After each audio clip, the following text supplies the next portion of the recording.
terakhir yang kita juga membaca itu adalah adanya tuduhan bahwa Presiden Prabowo Subianto sedang menjadi target operasi intelijen. Kenapa? Karena rupanya dalam dugaan tersebut itu Pak Prabowo sedang menjadi target operasi intelijen ya, dan ini disampaikan oleh Harani Rankara, pemerhati politik dan telik sandi yang lama mengamati dinamika kekuasaan di balik layar. Menurut dia, ya, ini Pak Prabowo sedang menjadi target ya, karena di dalam lingkaran kekuasaan dia sendiri itu sedang ada upaya-upaya untuk menjatuhkan dia. Dan di dalam artikel yang juga dikemukakan oleh Jakarta1.com ya, itu ada dugaan bahwa Pak Prabowo itu sedang dipermainkan oleh lingkaran dalam beliau dan sedang diupayakan supaya dia bisa digantikan atau jatuh. Kalau memang ini benar-benar data yang sahih, ya, kita patut bertanya, di tengah Indonesia sedang sibuk mempertahankan yang namanya bagaimana kita tetap bisa berdiri sebagai sebuah bangsa, bagaimana rakyat kita supaya bisa tetap hidup dengan baik, menikmati kemakmuran ekonomi yang berkecukupan, di tengah kritik juga dari kalangan dalam negeri ya mengenai kebijakan-kebijakan dari Presiden Prabowo, dan juga keinginan ataupun harapan dari berbagai masyarakat Indonesia agar Pak Prabowo juga melihat kondisi ekonomi rakyat bawah ya, dan juga golongan menengah bawah dan juga golongan menengah atas, agar kemudian kita yang ada di Indonesia ini benar-benar bisa menikmati jalannya ekonomi Indonesia yang baik ya, dan bukan kemudian menjadi korban dari sebuah situasi ekonomi yang benar-benar sangat sulit ya, baik karena roda ekonomi Indonesia yang sedang sulit untuk menggelinding maupun pengaruh-pengaruh ekonomi ataupun politik global yang juga sangat-sangat keras atau sangat kuat terhadap Indonesia. Belum lagi kita juga tahu ya, Pak Prabowo juga harus pintar-pintar memilih kira-kira kebijakan politik luar negeri mana yang paling tepat ya, termasuk juga dalam kaitannya dengan situasi di Timur Tengah ya. Mengapa? Karena kita tahu keinginan Pak Prabowo untuk mengevakuasi ribuan ataupun ratusan ribu warga Palestina dari Gaza ke Indonesia itu menimbulkan pro dan kontra di tanah air. Mengapa? Karena kita tahu kalau itu dilakukan oleh Indonesia, ini tentunya seakan-akan kita mendukung kebijakan Presiden Trump dan juga kebijakan Perdana Menteri Israel Benjamin Netanyahu untuk kemudian mengeluarkan orang-orang Palestina dari Gaza. Dan satu hal yang juga harus kita ingat ya, kepergian Menlu Sugiono ke Washington DC dalam kaitannya dengan negosiasi dagang antara Indonesia dengan Amerika Serikat, ternyata salah satu bagian yang juga dibicarakan itu adalah persoalan evakuasi orang-orang Palestina dari Gaza. Dan ini ada di dalam berita-berita televisi di Indonesia. Buat saya ini sangat menyedihkan. Kenapa? Kalau memang kita itu sangat concern pada warga Palestina di Gaza, kita harus misalnya mendukung bagaimana orang-orang Palestina itu tetap menjadi tuan di tanahnya sendiri. Bukan kemudian kita mengikuti garis politik Amerika Serikat maupun Israel yang akan misalnya membersihkan Gaza dari orang-orang Palestina dan kemudian membangun wilayah Gaza menjadi suatu wilayah yang benar-benar tampak makmur seperti iklan yang dibuat oleh Donald Trump. Seakan-akan Gaza ini demi kepentingan rakyat Palestina akan menjadi daerah turisme yang hebat, kemudian hotel-hotel yang hebat, dan sebagainya, dan sebagainya. Walaupun kita tahu yang namanya Israel dan Amerika Serikat ingin melihat Gaza itu bersih dari gerakan-gerakan kemerdekaan Palestina. Ya, halo teman-teman, kembali bersama saya di channel ini. Salam inspirasi, salam NKRI harga mati. Bersama saya di channel Indonesia 2045 yang membahas seputar politik pendidikan dan juga budaya. Menarik sekali penyampaian dari Prof.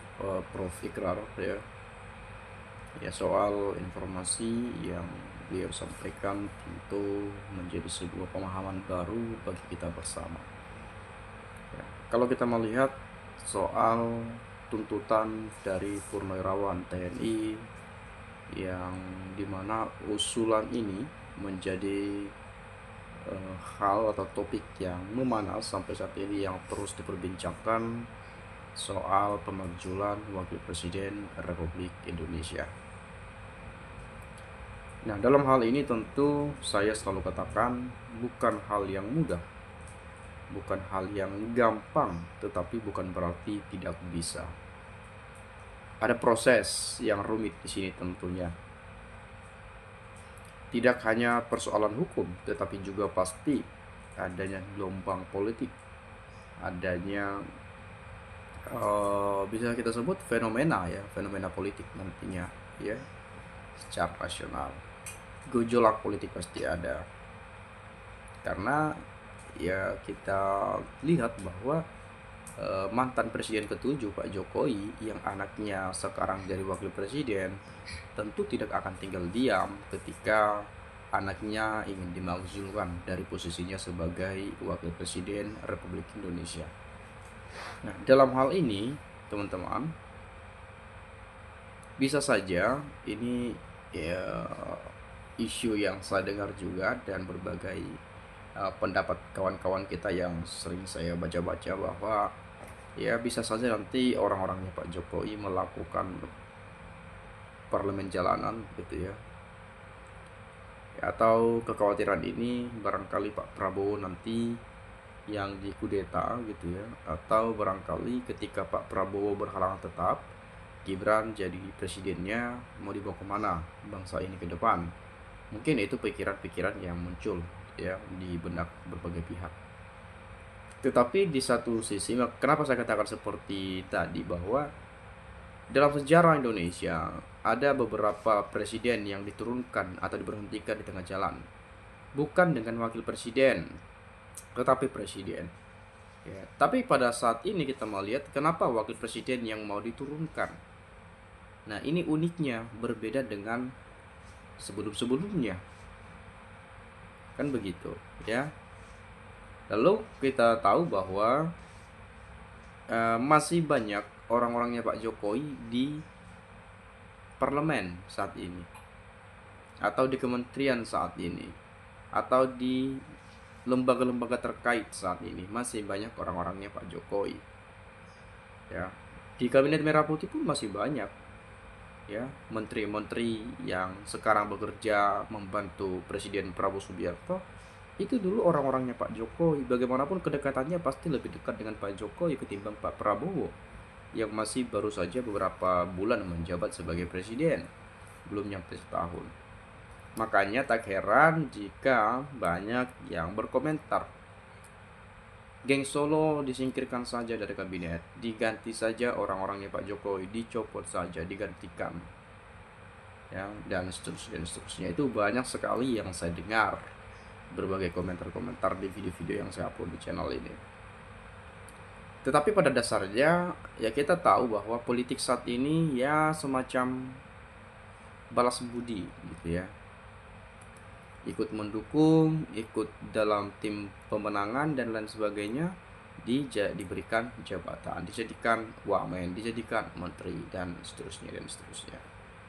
Ya itu banyak terbukti juga, itu kita melihat juga kan begitu. Tapi ya meskipun begitu ya, kalau orang-orangnya kompetennya di sana, ya bidangnya di sana, it's okay, no problem juga. Tapi ada juga menteri yang dulunya di Menkominfo misalnya, tiba-tiba di Menkop. Ada yang tidak lulus SMA hanya lulusan SMA, lalu bisa di bidang ini misalnya. Atau yang lainnya dapat komisaris, dapat proyek dan lain sebagainya, itu juga kita lihat ya. Tapi di sini teman-teman, saya tidak terlalu jauh lah untuk melebar kemana-mana, karena saya yakin teman-teman juga sudah mendengarkan apa yang sudah disampaikan oleh Prof. Ikrar Surbakti tadi. Nah, di sini izinkan saya menyampaikan bagaimana penilaian dari kawan-kawan kita di komentar pada video ini. Para menteri yang masih solid ke Jokowi segera dipecat biar Bapak Prabowo kerjanya nyaman. Sehat-sehat ya Pak Prof. Ikrar Nusantara ya. Untuk kepala negara, tolong kembalikan BI di bawah kepala negara dan tunaikan hak konstitusional keuangan rakyat Indonesia. Untuk tahap pertama cukup 1 juta saja per bulan. Perlu kesadaran dan keberanian, semoga Pak Prabowo tidak mengabaikan hal ini. Ketepatan dalam mengambil kebijaksanaan dalam hal ini lebih berharga dari semua nilai tambang dari Sabang sampai Merauke. Saya sudah menaruh harapan untuk hal ini kepada beliau sejak 12 tahun yang lalu. Pengabaian dan menghindari menyelesaikan hal ini akan membuat negara dan rakyat Indonesia akan tetap miskin. Walaupun semua hasil tambang dan sumber daya manusia dijual semua, negara akan lebih banyak hutang dan ketimpangan ekonomi akan semakin lebar. Jangan ditunda dengan alasan yang tidak perlu. Tentu persiapan yang matang sangat penting untuk memastikan hal yang menggagalkan tidak efektif. Ada orang yang sengaja memberikan informasi palsu dengan jalan mengadu domba untuk memecah belah. Orang ini salah satunya pengkhianat bangsa. Memang aparat-aparat di dalam banyak susupan geng Mukidi, termasuk orang kepercayaan Pak Wowo yang selalu menempel. Berubahnya politikus ketika masuk istana era Mukidi jadi iblis, dikarenakan ada kekuatan besar di belakang Mukidi. Ini pula yang akan menjatuhkan Pak Wowo. Jadi jangan sampai yang menjatuhkan, ya. Mungkin bila mana ada ucapan saya yang salah dan kata-kata yang tidak menyenangkan, saya minta maaf. Kalau teman-teman punya pendapat perspektif lain, silahkan sampaikan di komentar pada video ini. Itu saja dari saya. Terima kasih. Saya ucapkan salam inspirasi, salam NKRI harga mati.